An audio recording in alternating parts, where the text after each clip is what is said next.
Donc je pense que ça devait commencer à 10 heures, donc on va faire les choses. Donc j'avais prévu de la musique et j'ai finalement décidé de le retirer. Je me suis dit qu'une marche funèbre après ce qu'on vient d'entendre était peut-être pas adaptée, mais en tout cas je vous remercie beaucoup d'être venus à cet enterrement. Je sais qu'il y a des choses gaies, il y a des choses moins gaies. Donc aujourd'hui, bah oui, c'est triste, hein, mais bah les méthodes agiles viennent de décéder. Hein, voilà, ça a surpris parce que ça fait 10 ans qu'elles sont là.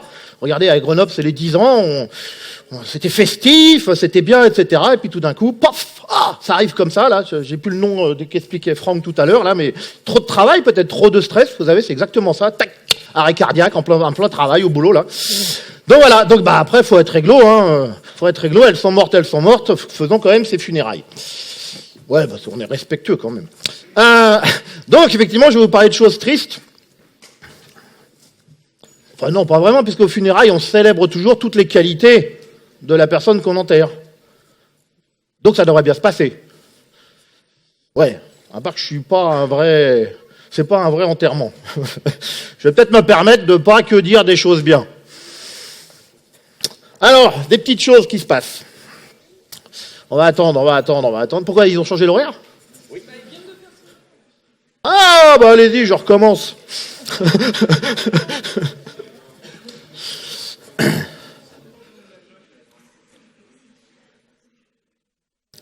Installez-vous. Plus il y a de monde à des funérailles, et plus c'est gai.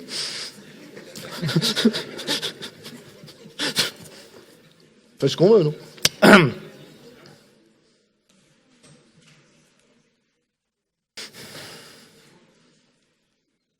La cathédrale est assez grande pour vous accueillir tous.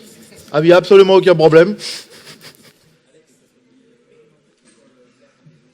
J'ai mis quoi ?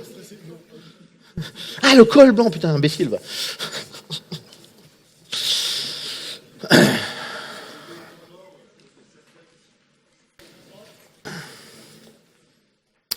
Donc, ça fait plaisir vraiment de voir autant de gens réunis pour un enterrement. On attendait ça depuis longtemps. L'enterrement, la méthode agile ? Non, je sais pas. Ok, ce que je vais vous raconter aujourd'hui, c'est une histoire vraiment personnelle. Moi, je suis tombé dans l'agilité il y a 13 ans à peu près. Et ce que je vais vous dire aujourd'hui, il y a 13 ans, j'étais pas capable de le dire. C'est pas capable au sens peur de le dire, etc. J'en avais même pas conscience. Donc ce que je vais vous raconter, c'est vraiment une histoire à moi. C'est sûrement pas la vérité. C'est pas la vérité absolue sur les méthodes agiles ou des choses comme ça. C'est moi, c'est mon chemin à moi. C'est mon chemin à moi. Voici où j'en suis et où est-ce que j'en ai. Il y a plein de gens qui font des transformations agiles. Vous savez ça, il n'y a pas de souci. Il y a plein de gens aussi qui font des régimes. Ouais, d'accord. Pas de commentaires tout de suite. Donc quand vous demandez à quelqu'un, on va commencer par une petite histoire, où en est ton régime ? C'est la question qu'on pose. Bon alors, t'en es où de ton régime ? Généralement, la personne vous répond, j'applique la méthode au régime.fr et j'ai l'outil de chez Weight Watcher. C'est une réponse tout à fait classique, on entend tout le temps ça, quand vous posez la question où en est ton régime. Et d'ailleurs, à la question d'après et la suite, je vais utiliser comme j'aime.fr. Non, personne répond ça. Personne répond ça quand on pose la question « T'en es où de ton régime ?» Qu'est-ce que les gens répondent quand on vous pose la question « T'en es où de ton régime ?» Pour ceux pour qui ça marche. « J'ai maigri de 3 kilos. C'est dur, mais je continue, je m'accroche. » Des choses comme ça, non ? On prend la même histoire, on la décale dans l'agilité. Alors, t'en es où de ta transition agile ? Moi, je fais du Scrum et j'utilise Jira. Et la suite ? Et demain, tu feras quoi ? Safe. Et ça vous fait rire, parce que c'est ça qu'on entend. On n'entend pas de valeur ici, hein. Il n'y a pas mes équipes s'éclatent plus. Il n'y a pas j'ai plus de projets réussis, hein, comme j'ai maigri de 3 kilos, hein. Il y a je fais du Scrum et du Jira. Et je ferai du Safe bientôt. Et puis dès qu'il y aura un nouveau truc, je ferai le nouveau truc encore. Parce que je suis hype. Faut toujours être à la pointe de l'agilité. Faire les trucs qui servent à rien.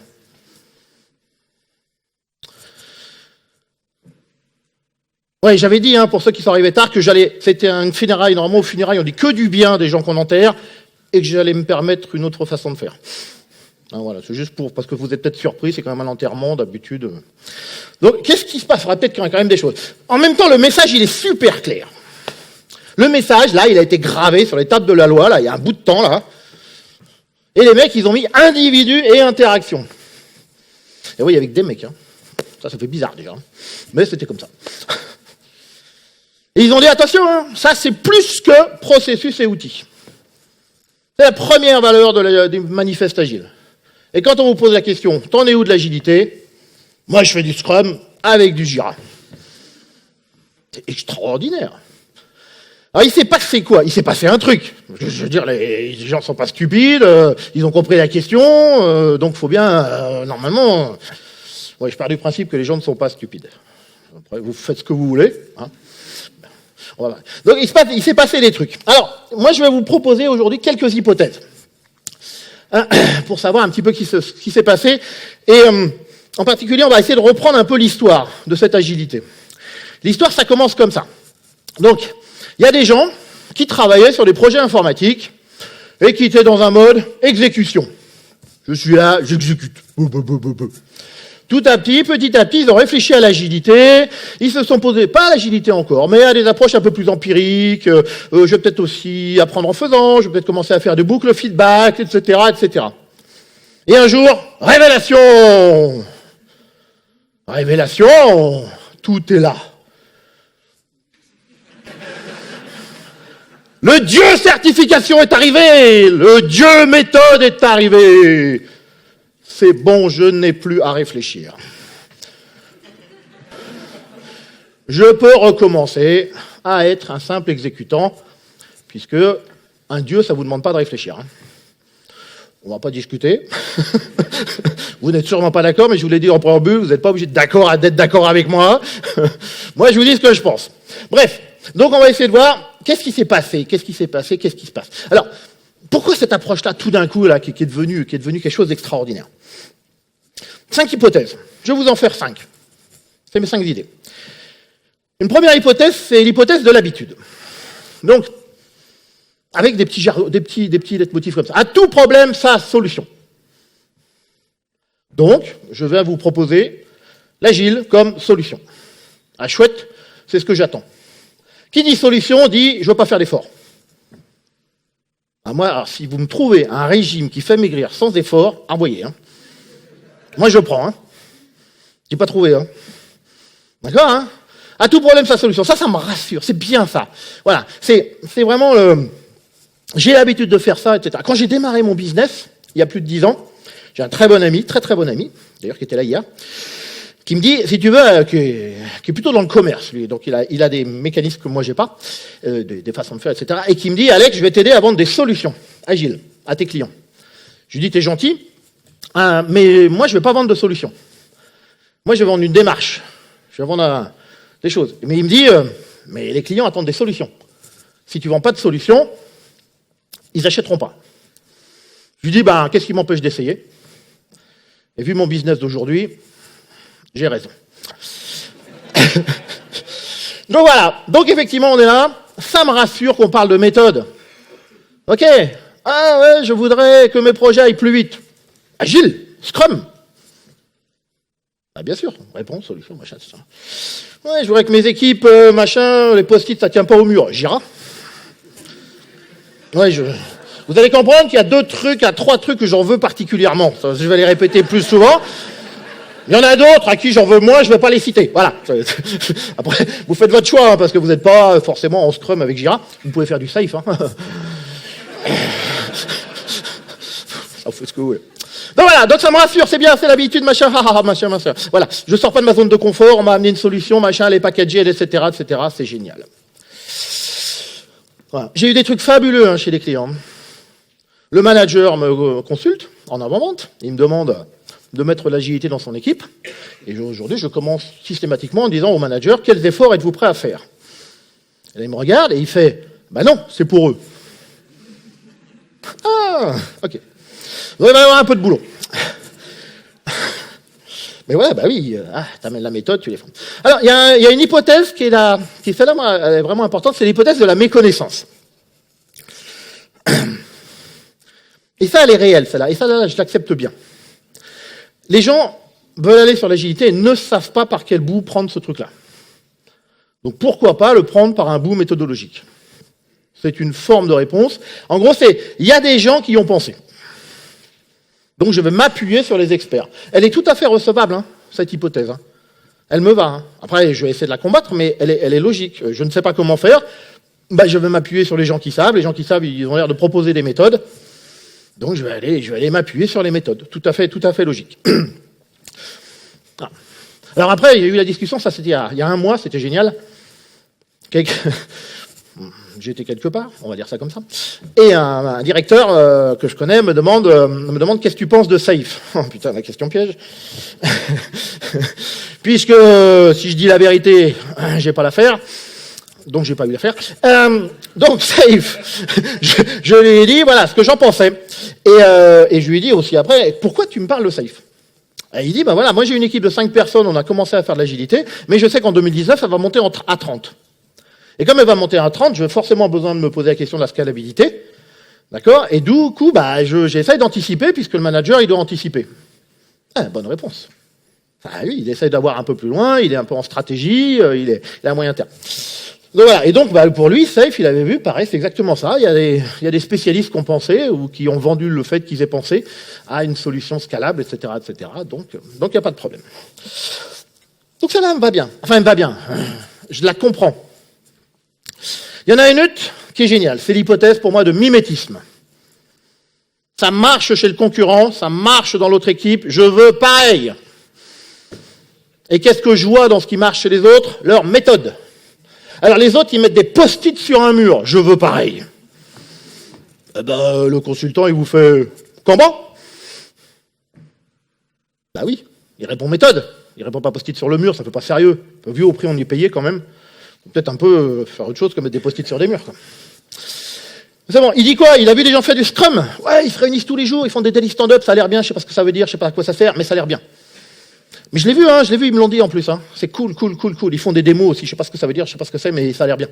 Donc je veux du Scrum, puisqu'ils m'ont dit qu'ils faisaient du Scrum. On fait du Safe, parce qu'on fait du Safe. À titre personnel, je sais pas, je préfère ce dessin-là que ce dessin-là, mais c'est juste un avis perso. Je peux faire du less, et la chose extraordinaire que l'on entend, et c'est sérieux, c'est ce truc au milieu. Les gens de Spotify, ils ont partagé avec la communauté agile leur façon de faire. C'était super sympa. Ils ont expliqué comment ils se sont organisés, comment ils ont fait des trucs, etc. Peut-être certains d'entre vous connaissent les concepts de guild, de choses comme ça, etc. Et ils ont dit, on vous partage notre histoire, mais surtout copiez pas. Et les gens disent, un des consultants, moi je veux comme Spotify. Génial. Non mais c'est absolument fabuleux, quoi. En plus, si vous vous documentez un peu, vous voyez comment Spotify est arrivé à ce qu'on appelle aujourd'hui le modèle Spotify. Il y a vraiment une démarche complètement adaptée au contexte de l'entreprise, par rapport à la culture de l'entreprise, les valeurs de l'entreprise, etc., etc. Et ça s'est pas fait du premier jour. Donc la solution finale, elle ne convient qu'à Spotify. Mais non, moi je veux du Spotify. Donc ça, c'est mimétisme. Je la comprends aussi, cette hypothèse, qui conduit à utiliser les méthodes. Il y a une hypothèse qui est plus délicate. Mais c'est une hypothèse de protection. Alors, si c'est moi qui me mouille dans l'application de l'agilité dans ma boîte, et que ça ne marche pas, ça peut être chaud pour mes fesses.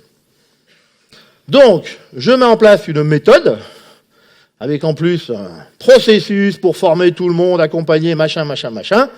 Et si ça ne marche pas, je dirais, c'est la faute à la méthode.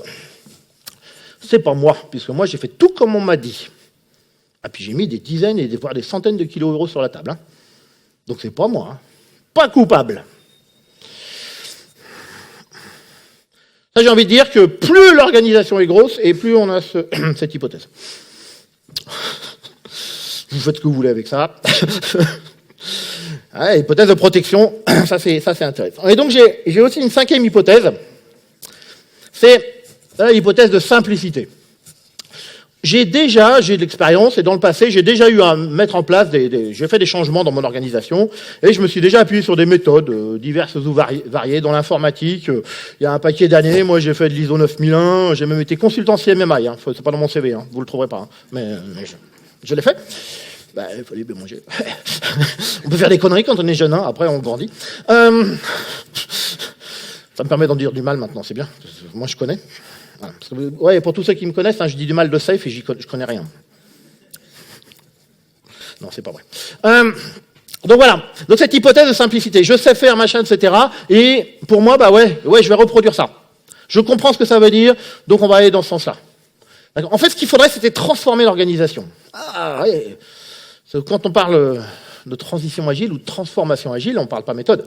On parle bien de transformation, changer quelque chose dans l'organisation. Et puis on va mesurer des bénéfices, comme je disais, t'en es où ta transformation agile? Eh ben, mes projets réussissent plus, mes équipes s'éclatent, je ne sais pas. Comme je vous disais tout à l'heure, ce type d'indicateur m'intéresse. Voilà, donc cette hypothèse de simplicité, voilà, ça me paraît simple d'appliquer une méthode. Allons-y.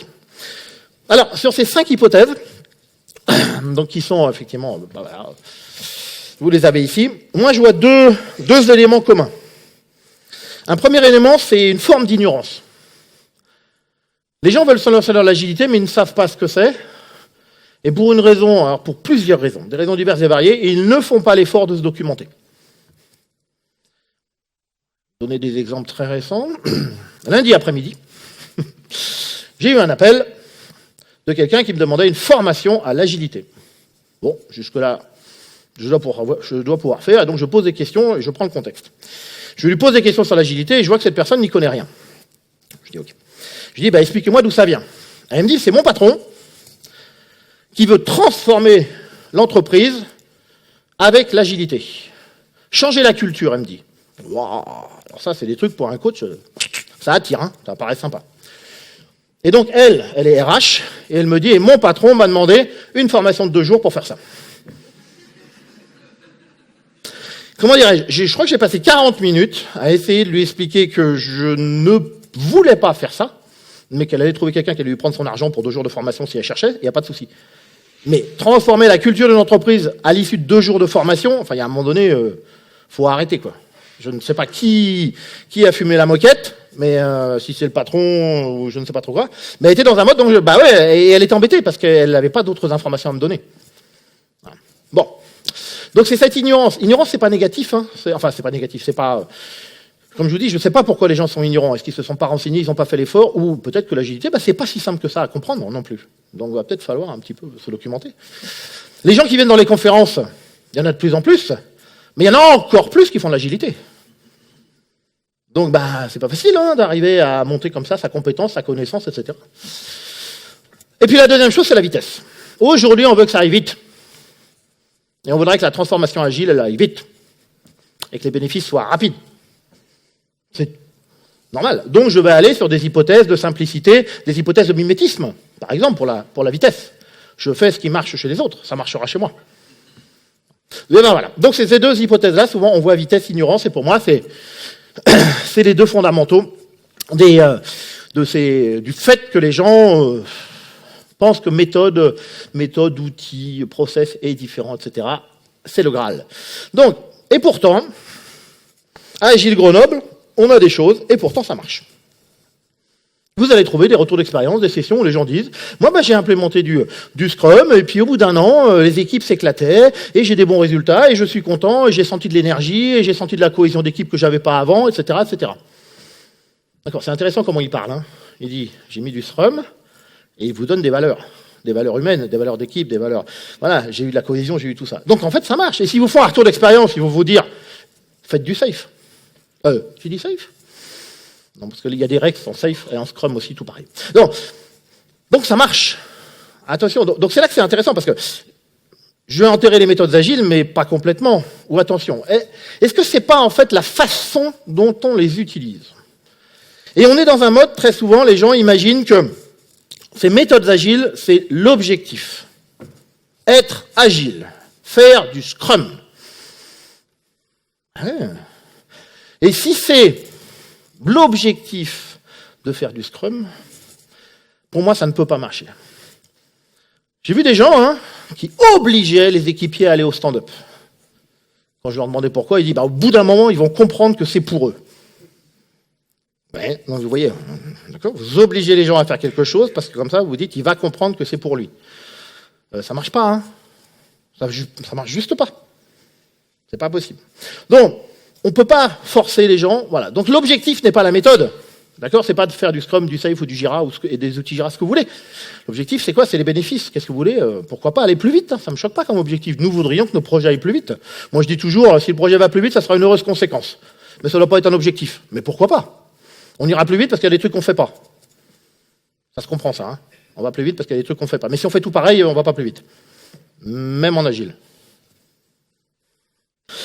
Voilà. Donc, pourquoi pas se dire, la méthode, en fait, pourquoi pas comme une étape.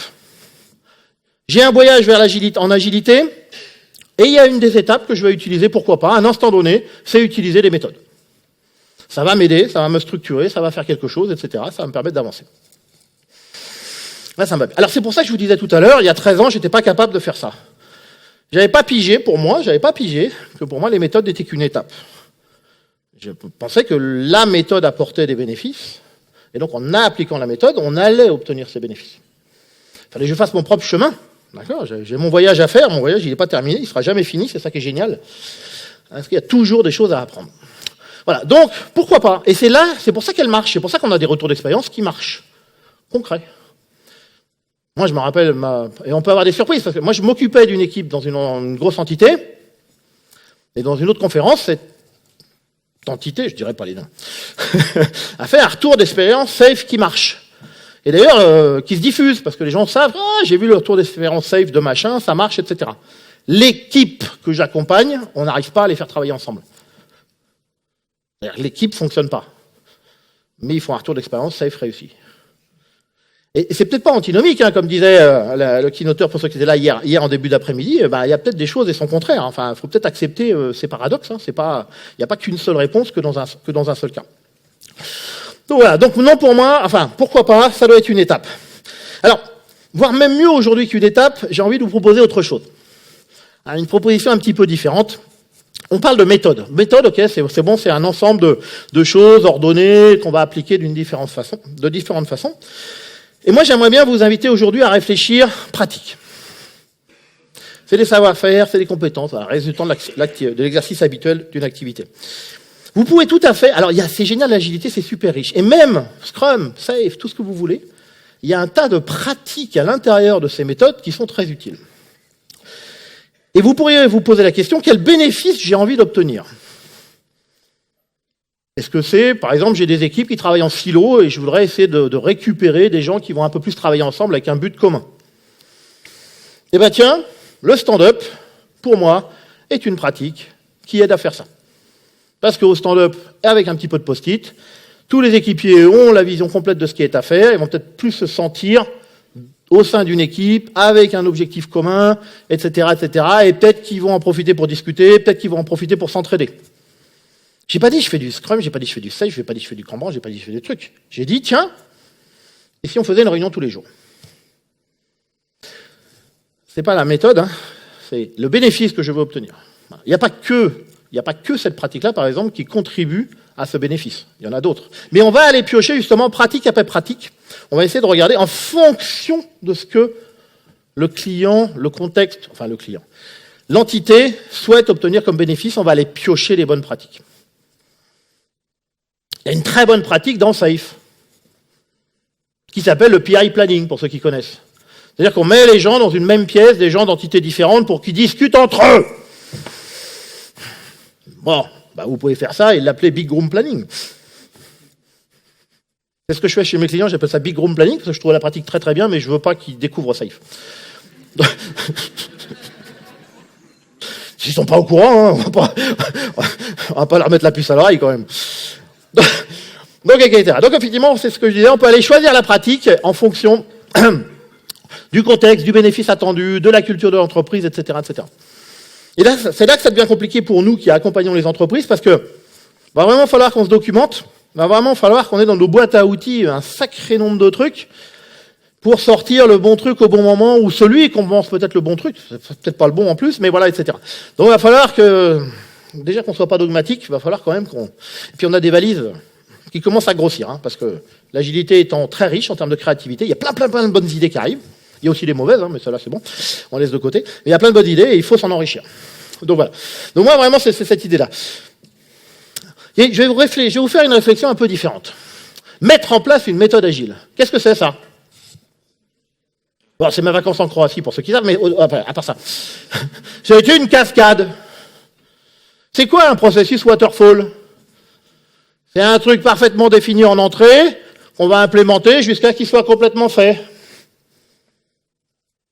J'ai le guide Scrum, et je vérifie que toutes les pratiques de Scrum sont en place. Tiens, est-ce qu'on mettrait en place des méthodes agiles avec un cycle en V? C'est intéressant comme remarque. Là, c'est quelqu'un n'a pas compris quelque chose. Hein. Voilà. Mais ça, je le vois. Hein.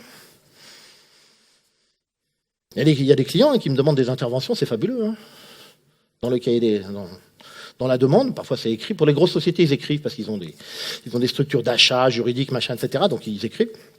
Ah, c'est leur pratique, hein. C'est leur culture, c'est leur pratique, j'ai pas de souci.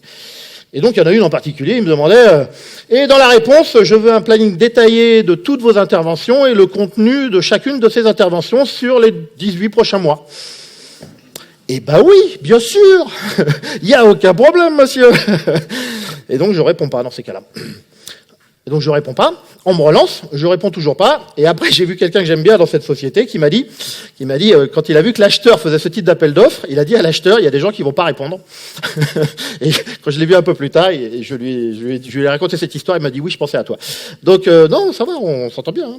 Hein. Voilà, ça c'est quand même choquant, quoi, qu'on se dise pour appliquer un truc, soi-disant agile, donc une méthode agile ou ce que vous voulez, on n'applique pas un process agile. Donc, vraiment. Il y a vraiment des histoires d'empirisme. On va apprendre en faisant.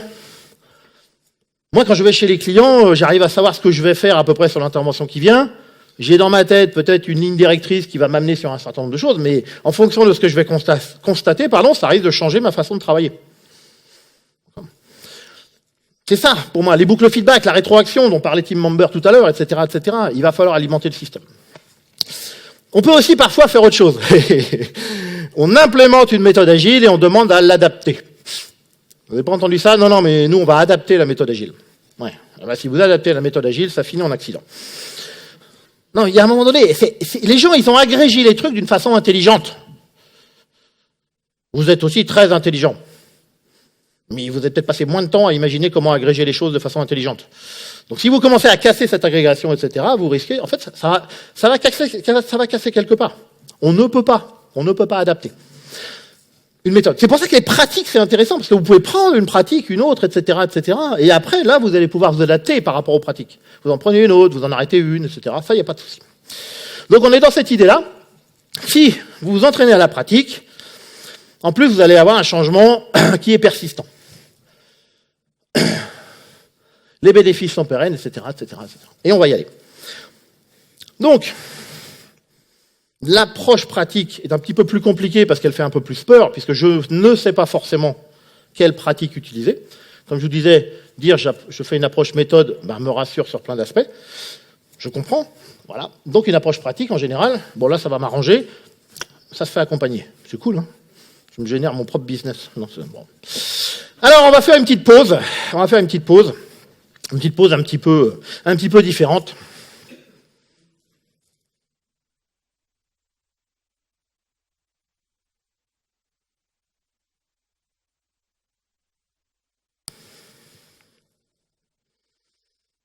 Voilà, un ensemble de tableaux. Il y a un peintre qui me fait triper à mort. Hein. Peut-être vous allez le trouver. Non, il y en a une qui n'a pas le droit de parler dans la salle. C'est quoi ça? C'est des peintures. D'accord? Des peintures différentes, certaines vous touchent, d'autres moins, peu importe, etc., etc. Et effectivement, et c'est fait avec quoi la peinture? Des tableaux. C'est fait avec de la peinture et un pinceau. Donc ce qui est intéressant de commencer à voir, c'est que En fonction de la pratique que vous utilisez, de l'outil que vous allez utiliser, vous pouvez avoir des résultats très différents. D'accord? Donc moi, pour ceux qui voudraient savoir, le mec qui me fait triper, c'est Botticelli. Hein. Vous aviez trouvé. Hein.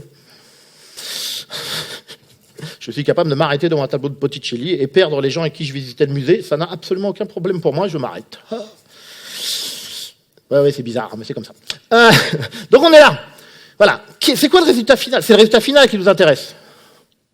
D'accord? Il va falloir être tenace, hein. Il va falloir être génial autant que vous pouvez. D'accord? Mais vous allez utiliser un ensemble de pratiques que vous allez agréger et que vous allez faire votre propre tableau. Parce que les tableaux, ils sont différents. Parce que les gens cherchent des choses différentes. Parce que chaque entreprise est différente. Voire même chaque équipe dans la même entreprise est différente. On va pas faire la même chose. Je suis dans une entreprise, je réussis quelque chose de bien avec une équipe, les résultats sont très bons. Et il y a un directeur qui lance un nouveau projet, qui vient me voir en disant Alex, je veux la même chose pour la nouvelle équipe que je lance. Je lui dis, je peux travailler de la même façon, mais je peux pas te dire que tu auras la même chose. Il me dit, si, parce que ça marche. Je dis, oui, je sais que ça marche, mais tout ce qu'on a fait avec cette équipe A, même si je refais la même chose avec l'équipe B, c'est pas sûr que j'aurai le même résultat. Les conditions, alors ça c'est Alexis hier qui m'a donné une bonne idée, j'avais pas eu, Alexis Nicolas qui présentait un truc avec Claude Andrieux, et qui dit, quand quelqu'un me pose la question comme ça, si c'est quelqu'un de cartésien, un ingénieur, un truc comme ça, voilà, vous lui dites, comme les conditions initiales sont différentes, je ne peux pas te garantir que le même process donne un même résultat. Oh yes, ça c'est une très bonne réponse. C'est ça, ils vont comprendre. J'ai bien aimé, mais c'est ça la réalité. Même si je fais la même chose, je ne suis pas certain d'avoir le même résultat. Il peut être meilleur, il peut être complètement différent, il peut être moins bon, j'en sais rien. Donc il va falloir faire des choses et mettre en place effectivement des pratiques, être tenace et avancer sur ces sujets-là. Donc, quand on met en place des pratiques, c'est vraiment le choix d'apprendre. Je vérifie mon timing. Il faut prendre le temps, ce qu'on ne sait plus faire, ou très peu faire. On veut que ça aille vite. Je ne sais pas ce que ça va donner avec les nouvelles générations qui ont plutôt de l'immédiateté. C'est-à-dire qu'on a les réponses à ces questions tout de suite, très vite, etc. Donc ça va, là. Je ne sais pas ce que ça va donner, justement, prendre le temps de faire quelque chose, donner du temps. Mais même dans les entreprises aujourd'hui, il faut que ça aille vite, faut que ça aille vite. Et alors que pour faire une transformation agile, il va falloir accepter de prendre le temps. Donc ce qui est compliqué, d'accord? Puisqu'on me répond, mais on n'a pas le temps d'attendre. Parce que les concurrents avancent. Il faut se bouger. Donc la remarque est bonne. Donc je suis encore un peu paradoxal, mais il va falloir expérimenter des choses, évaluer. Et puis il va falloir lâcher prise, parce que non, ça ne se passera pas exactement comme vous avez prévu. Et non, vous ne pouvez pas influencer la transformation. Enfin, influencer pour que la transformation d'une équipe se passe comme l'autre transformation d'une autre équipe. D'accord? Ça va falloir effectivement lâcher prise. Expérimenter. J'ai eu quelque chose qui m'a fait sourire. Moi, je dis souvent, quand je mets en place des pratiques, je dis, je ne suis pas dogmatique. Je dis, vous essayez, vous expérimentez, et si jamais elle ne convient pas à l'équipe, il ne faudra pas hésiter à arrêter la pratique. D'accord? La pratique, elle peut convenir. Et j'ai quelqu'un qui a donc compris cette phrase de la façon suivante. L'agilité, c'est pas dogmatique, je peux ne pas essayer. Ah non, c'est pas ça qu'on avait dit. C'est un peu comme les enfants. Moi, j'ai dit pendant des années à mes enfants, ne dites pas c'est mauvais, tu goûtes, et tu as le droit de dire j'aime pas. Et pour moi, les pratiques agiles, c'est pareil. Je goûte, mais je goûte sérieusement. Hein. Si je fais des démos, j'en fais pas une en disant qu'elle me va pas. J'en fais 3 ou 4, je regarde le mécanisme, etc., le principe, et peut-être je dis dans mon contexte, ça me va pas. Et je peux argumenter. Donc le dogmatisme, attention, hein, vous n'êtes pas obligé de garder des pratiques, mais il va falloir essayer. Alors je parle beaucoup des méthodes, j'ai pas encore parlé des outils. Ah oui, il faut bien que je tape un peu sur d'autres choses. Donc on va parler des outils. Alors c'est quoi ces outils? Alors c'est génial de vous poser la question, pour qui et pourquoi les outils? Regardez dans votre entreprise, qui décide de mettre en place des outils et pour quelles raisons. J'ai résumé ce que je découvre la plupart du temps. Les outils sont mis en place par le management pour 2 raisons principales. Homogénéiser les reportings et réduire les coûts d'achat des outils. Alors, c'est ce que moi j'ai vu, c'est sûrement pas vous, hein, parce que vous venez à Agile Grenoble, vous avez plein de trucs différents, c'est pas votre cas, etc. C'est fou ça. Il n'y a pas de valeur. Enfin, c'est une valeur financière. Mais il n'y a pas de valeur pour l'équipe. On veut réduire les coûts. Ça veut dire quoi, réduire les coûts? Je vais faire utiliser un outil à des gens, c'est pas le bon, mais comme il coûte pas cher. J'ai eu ça une fois, à l'époque où je prenais des sous-traitants, avant ma vie de consultant. Je reçois un jour 4 CV. Les gens ne savaient faire que du Visual Basic. Dans la boîte en question, on faisait que du Java. Je fais ah. Donc j'appelle le commercial et je lui dis, vous n'êtes pas trompé de destinataire? Et il me dit, non, monsieur Boutin, mais regardez, ils sont pas chers. D'accord, ok, j'ai dû rater quelque chose quelque part. Non, c'est sérieux, c'est des vraies histoires que je vous raconte, quoi. Ouais. Bah ouais, les coûts, etc. Ou le reporting. Je comprends que les managers, ils ont 10 équipes, ils ont besoin d'avoir du reporting, etc. Et c'est pour ça que je leur dis, quels efforts êtes-vous prêts à faire? Parce que ça va vous impacter. Parce que vous aviez peut-être des habitudes de reporting, de machin, de consolidation, et ça va pas marcher pareil. Et là, ça sera à vous de vous adapter à ce que vont sortir vos 10 équipes. Après, on peut peut-être proposer des choses, etc., etc. Mais pas pour ton travail à toi. On va d'abord travailler au niveau de l'équipe, et toi, tu vas devoir t'adapter. Donc, vous avez compris que pour moi, les outils doivent être un choix de l'équipe. Et les outils vont servir à l'équipe. Le pourquoi, c'est pour collaborer. Pour anticiper, par exemple, ça peut servir pour piloter. Pourquoi pas piloter? Piloter dans le bon sens du terme, au quotidien, sur une période donnée, sur un plus long terme, etc., etc. Les outils, je n'ai rien contre les outils. Sauf que les outils, Abraham Maslow nous l'a dit, quand on a un marteau, tout ressemble à un clou. Ben oui. Et donc, tout problème est un clou. Comme j'ai le bon outil, je frappe et ça va marcher. Eh bien, écoutez, si vous aimez bien les marteaux, moi, vu qu'on est dans un enterrement, je vous propose d'aller au Ghana. Parce qu'au Ghana, c'est sympa. Vous pouvez personnaliser votre cercueil en fonction du métier que vous avez. Et donc, vous pouvez tout à fait vous faire enterrer dans un marteau. Il n'y a aucun problème. C'est donc bien un cercueil.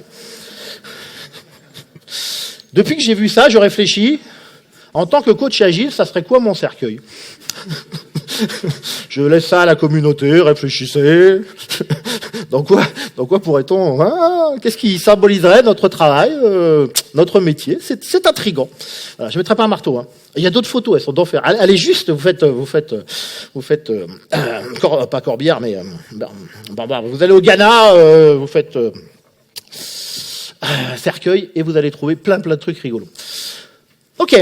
Ok, donc voilà, bon, on a parlé des méthodes, je vous ai dit plutôt les aspects, une approche plutôt orientée pratique, je vous ai parlé des outils, j'ai dit attention, ils devraient d'abord servir à l'équipe avant de servir au reste, d'accord, la valeur d'abord au niveau de l'équipe, et puis après ça va grandir au niveau de l'organisation, etc., etc.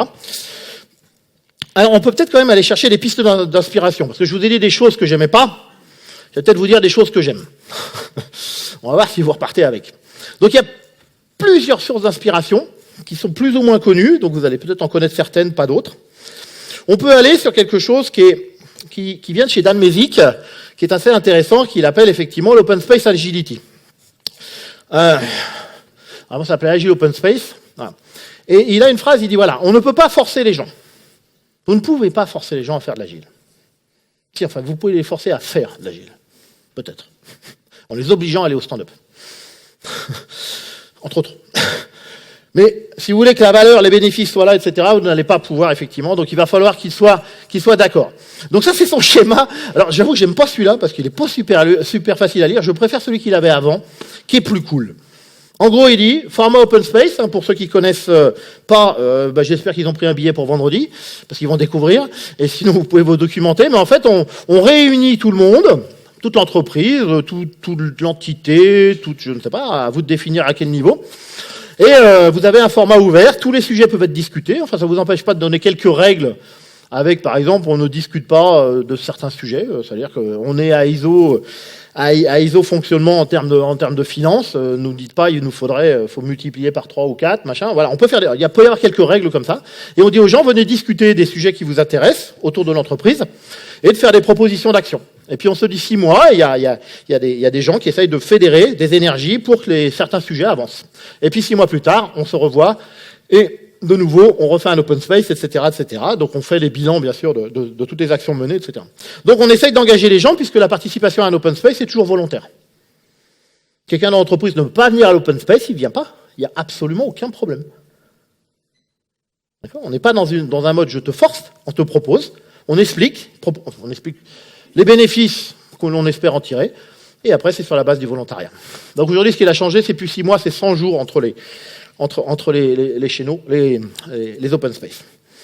Voilà. Donc ça c'est des trucs intéressants. Tiens, on pourrait peut-être réfléchir en disant, bah ouais, pour changer l'entreprise, pourquoi pas agile, hein, mais peu importe, pour changer, peut-être réunir les gens, leur faire confiance, mettre un système d'auto-organisation avec le principe du forum ouvert, un système de délégation avec des gens qui ont envie de faire avancer certains sujets.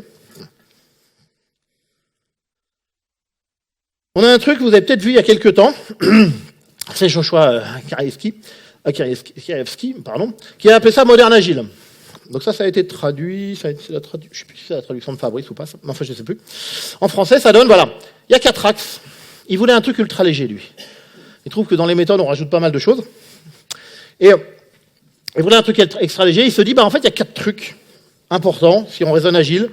Rendre les gens fantastiques. Oh, c'est beau quand même. C'est beau quand même. C'est ça mon bénéfice. Je veux rendre les gens fantastiques. Ça, je sais pas, ça me donne envie, moi, hein, de travailler sur ce sujet-là. Apporter de la valeur en continu. Ok, on va peut-être falloir réfléchir. C'est quoi la valeur? Comment on l'apporte en continu, etc. Après, on peut utiliser ce que vous voulez derrière. Du Scrum ou d'autres choses, du Kanban, ce que vous voulez. Mais on se pose d'abord la question, comment je peux apporter de la valeur en continu? Donc d'abord, qu'est-ce que c'est que la valeur? C'est assez intéressant. La sécurité est un prérequis, donc effectivement, pour que les gens vraiment ils soient le plus efficaces possible, il faut qu'ils soient dans un cadre sécuritaire. Donc voilà, ça peut être, pourquoi pas, mettre quelqu'un qui va être en charge de protéger l'équipe. D'accord? Dans des méthodes, ils ont pensé à ça, ils ont appelé ça d'une certaine façon. Laurent Voulzy, on a dit ça s'appelait. Et, ouais, vous avez suivi quand même la keynote, hein, vous étiez là. Hein. Et expérimenter et apprendre rapidement, c'est le même principe, c'est boucle feedback. Donc comment je peux mettre en balance ces boucles feedback? Donc moderne agile, c'est sympa. Voilà, c'est inspirant. Après, ça vous donne pas les clés, hein, mais c'est inspirant. Nous avons ici Agile Fluency, que j'aime beaucoup aussi, et ce qui est intéressant, avec James Shore et Diana Larsen, et le premier truc qu'ils font, ils changent en fait la culture d'équipe et le focus. La plupart des équipes font un focus sur le planning, sur les budgets. C'est la réalité qu'on voit sur le terrain. Il faut livrer à telle date, machin, dans tel budget, etc., etc. Et lui, il dit, faisons un focus sur la valeur. D'abord, on transforme. On arrête de parler budget, planning, etc. Et on essaie de parler valeur et de mesurer la valeur produite. Quitte en gardant le même process. Ou en faisant des adaptations, mais notre focus, c'est la valeur. Changeons la culture de l'équipe. Eux, qu'elles nous disent budget et délai, qu'elles nous disent valeur. Donc la même chose à faire travailler, c'est quoi la valeur, etc., etc. Et c'est pas facile, hein. C'est quoi la valeur? C'est des vraies questions, hein, c'est compliqué. Mais voilà. Et puis petit à petit, après, on va améliorer les compétences techniques de l'équipe pour que la livraison se fasse mieux. Et puis après, on va voir où ça coince au niveau de l'organisation. Et là, vous pouvez aller mettre du DevOps, vous pouvez mettre ce que vous voulez. Choisir l'outillage que vous voulez, la façon de faire que vous voulez. Il n'y a pas de souci si vous voulez vous aller chercher des choses existantes. Mais c'est ça l'esprit. Voici l'esprit. Comment on avance. Alors, il y a un petit truc qui m'a désolé avec James Shore et Diana Larsen, c'est ils ont mis en place une certification. Et quand alors on a discuté, moi j'ai pas discuté avec eux, mais j'ai eu l'information. On leur a demandé mais pourquoi vous avez mis une certification? Et en fait c'était presque un peu triste. Ils disent pour qu'une idée arrive à se développer et se déployer, eh ben la certification est un moyen. C'est intriguant. C'est-à-dire si ça reste à l'état d'idée, il y a 2-3 personnes ou peut-être plus dans le monde qui vont être intéressées, etc. Mais en fait ça va. Si vous connaissez la courbe de Moore, ça va tomber dans le chasm, ça va tomber dans le gouffre là et ça va jamais sortir. Et si vous en faites un truc plus structuré avec de la certification, c'est l'argument qu'ils ont donné. Alors je comprends l'argument, je trouve ça un petit peu triste de devoir passer par ça, mais bon, c'est peut-être ça la vie. Mais donc ils viennent de mettre en place une certif. On a un truc là qui fait beaucoup de bruit en ce moment, c'est celui qui est en slip, Alistair.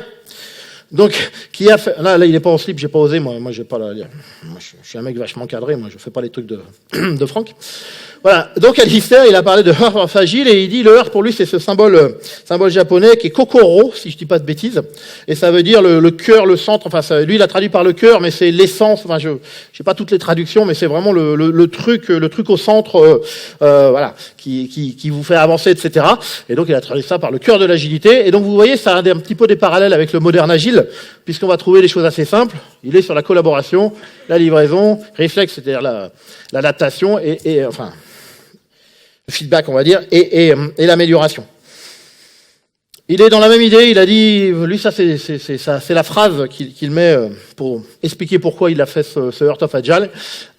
Et il dit vraiment, l'agile, il y a trop de choses, trop décoré, on rajoute des machins, etc. Et la même chose que moderne agile, il veut revenir à l'essentiel. Et donc là, il a son principe à lui, ça c'est un de ses principes moteurs depuis longtemps, c'est Shuari. c'est effectivement comment on peut apprendre quelque chose, une nouvelle technique, une nouvelle façon de faire, etc. Faut d'abord reproduire. Après, on comprend pourquoi, entre guillemets, on fait les choses, etc. Et puis, on peut peut-être adapter. Je simplifie peut-être, mais on peut peut-être adapter, effectivement, quand on a bien compris à quoi ça servait. Donc, quand on adapte, quand on a bien compris, ça casse pas. Quand on adapte sans avoir compris, c'est là que ça casse. Voilà. Et alors, le petit truc, c'est bizarre, parce que ça paraît simple. Et en fait, il y a un deuxième niveau. Et je vous ai pas mis le troisième niveau. Il y en a 3 niveaux. Et là, tout d'un coup, ça devient plus très simple. Mais l'idée d'origine est bonne. Voilà. Ouais, ça veut pas dire. On peut se documenter là-dessus. Moi, j'essaie juste de vous donner des pistes intéressantes. Et puis, il y a une autre piste que j'ai découverte il y a pas très longtemps. Et qui s'appelle l'agnostic agile. C'est pour ça que dans cette célébration funéraire, il n'y a aucun symbole religieux, puisque je suis agnostique. Tout s'explique. Et il parle d'agnostic agile. Donc il y a un site qui s'appelle Agile Agnostic. Vous cherchez ça. Il y a très peu de choses à lire. Ça m'arrange. Je suis un très mauvais lecteur. Donc assez peu de choses à lire. Et il vous parle un petit peu. Et c'est un message plus orienté vers nous, ceux qui s'appellent, comme on dit, les coachs agiles. Je sais toujours pas ce que ça veut dire. Moi, je vous rappelle. Pour ceux qui me connaissent, c'est un seul mot. Moi, c'est coach agile en un seul mot. Comme le mot n'existe pas, je fais ce que je veux avec. Voilà. Et donc, ils ont un petit peu réfléchi à ça. Ils se sont dit, voilà, faut peut-être pousser une méthode, une autre, pour des raisons pas toujours bonnes, etc. Parce que j'ai la certification machin, je vais pousser machin, quoi. Systématiquement, quoi. Et là, ça coince. Donc, en fait, ils se disent, ils ont essayé d'avoir 12 principes. Toute ressemblance avec le manifeste est à oublier. Voici, en fait, les 12 principes. Le truc. Voilà. En premier, c'est cette idée de, d'abord, je vais aller voir, effectivement, c'est l'intérêt de mon client qui prime. C'est pas mon intérêt à moi, je vais pas pousser ce que je sais faire, forcément. Je vais pas pousser là où je suis spécialiste, je vais aller me renseigner. Et moi, il faut que j'ai une boîte à outils sacrément outillée, sacrément de choses, parce que va falloir que j'aille piocher dedans. On va donc adapter l'agilité au contexte, forcément. D'accord? Puisque, moi, je mets en place, aujourd'hui, j'ai une mission que je trouve sympa, je mets en place de l'agilité dans le matériel. Eh il y a plein de pratiques qui marchent dans le logiciel qui marchent pas bien dans le matériel. Enfin, où il faut faire un truc un peu différent. On peut rester dans l'esprit, mais il faut faire un truc différent. Le bénéfice reste le même, construire une équipe. On prend des pratiques, mais on les implémente pas tout à fait de la même façon. Voilà. Partager, apprendre, améliorer. Ça, je discutais avec un copain, Lionel, là, qui me disait, il a rencontré un Scrum Master, un mec bien câblé, il a compris, sa mission, c'est de mettre en place Scrum dans l'équipe, un mec intelligent qui fait son job, qui a de l'énergie, etc. Et tout d'un coup, il lui parle, je ne sais pas pourquoi, il parle de Kanban. Et la personne dit, c'est quoi Kanban? Et là, c'est Romain dont je parle, il a un moment de blanc, et il dit, mais comment quelqu'un qui est dans l'agilité, qui a l'air bien câblé, qui a une mission donnée, Scrum Master, il a un spectre aussi petit? Je veux dire, Kanban, c'est ok que les mecs que vous connaissiez pas, Modern Agile, Earth of Agile, Agile Agnostic, etc. Ok, ça me paraît tout à fait normal. Ça fait pas, c'est du coup vous connaîtrez maintenant. Mais voilà, il y a des choses comme ça me choque pas, mais il y a quand même un peu des basiques, quoi. Donc c'est intriguant en fait. C'est intriguant que la personne ne se soit pas intéressée à plus que son spectre qui était limité à la méthode Scrum. Voilà, donc on va effectivement partager, apprendre. Faire de mon mieux, j'aime pas du tout cette phrase, mais c'est comme ça qu'elle est rédigée. Parce que moi, quand quelqu'un me dit j'ai fait de mon mieux, j'ai toujours un doute, j'ai un problème avec cette phrase. C'est bien et c'est pas bien. C'est-à-dire que faire de mon mieux, c'est bien si vraiment tu as donné le maximum, mais si faire de mon mieux, c'est compte tenu du process, du machin, etc., je me suis pas mouillé et j'ai fait le mieux que je pouvais, ça me va pas. C'est-à-dire que j'ai pas agi pour essayer de changer quelque chose, je me suis mis dans un mode de consommateur et j'ai subi, et donc me dites rien parce que j'ai fait au mieux. Cette phrase-là, dans ce sens-là, elle me va pas.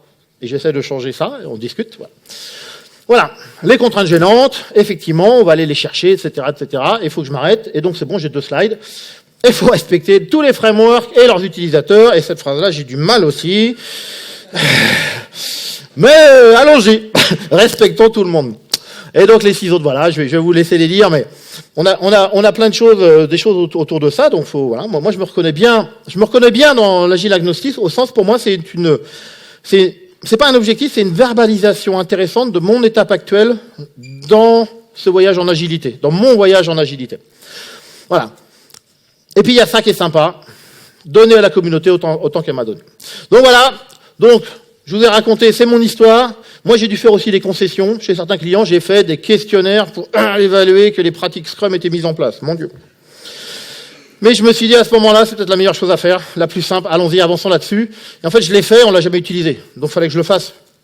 Plutôt que d'essayer d'expliquer qu'il fallait pas le faire, tant pis. C'est une concession, hein, on pourrait dire ce qu'on veut, mais moi, j'ai fait cette conception. Et vous devez faire votre propre voyage. Et la dernière chose de vous rappeler, surtout, mettez le focus sur les gens.